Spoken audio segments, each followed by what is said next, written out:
We all doing good. It's Saturday morning. ஓவியாக்கு இன்றைக்கி 6:45க்கே ஸ்கூலுக்கு வர சொல்லியிருக்காங்க. இன்றைக்கி அவளுக்கு டைக்வாண்டோ டோர்னமெண்ட் இருக்குது. As usual ready to go நம்மளோட பிரெட் சாண்ட்விச் தான். 4 o'clock மேலே தான் ரிட்டர்ன் வருவா அப்படிங்கிறதுனால ஸ்நாக்ஸ் லஞ்சு எல்லாமே கொடுக்கணும்.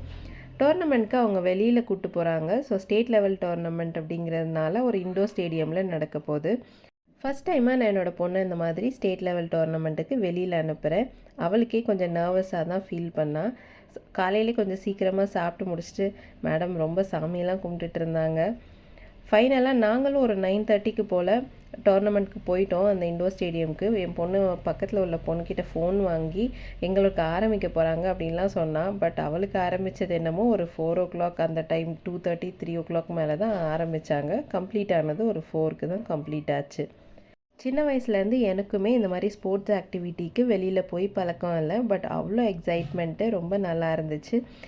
நம்மளோட பிள்ளைங்க நம்ம கண்ணு முன்னாடி இந்த மாதிரி வின் பண்ணும்போது அது ஒரு எக்ஸைட்மெண்ட்டாகவும் ஒரு ஹாப்பியான ஃபீலாகவும் இருந்துச்சு. காலையிலேருந்து சரியாகவே சாப்பிட முடியல. ரொம்ப நேரம் அந்த டோர்னமெண்ட்டுக்காக உட்காந்துருந்த மாதிரி இருந்துச்சு. அதுக்கப்புறம் மேடம்க்கு முடிஞ்சதுக்கப்புறம் நாங்கள் வந்து வெளியில் ஹோட்டலில் உட்காந்து கொஞ்சமாக சாப்பிட்டோம். டிஃபன் மாதிரி சாப்பிட்டுட்டு வீட்டுக்கு வந்துட்டோம். பட் காலையிலே சாட்டர்டேங்கிறதுனால ஃபிஷ் எல்லாம் வாங்கி வச்சுட்டு போயிருந்தோம். அதை வந்து ஈவினிங் கொஞ்சம் நேரம் ரெஸ்ட் எடுத்துகிட்டு அப்புறமா ஃபிஷ் குழம்பு வச்சுட்டு ப்ரான்ஸ் வாங்கியிருந்தோம். பட் அதை செய்ய வேண்டாம், நாளைக்கு செஞ்சுக்கலாம்னு சொல்லிட்டு ஃப்ரீஸ் பண்ணியாச்சு. இட்லிக்கு மீன் குழம்பு தொட்டு சாப்பிட்டாச்சு. இப்படி தான் எங்களோட சாட்டர்டே டே போச்சு. Hope you enjoyed my video. Thanks for watching.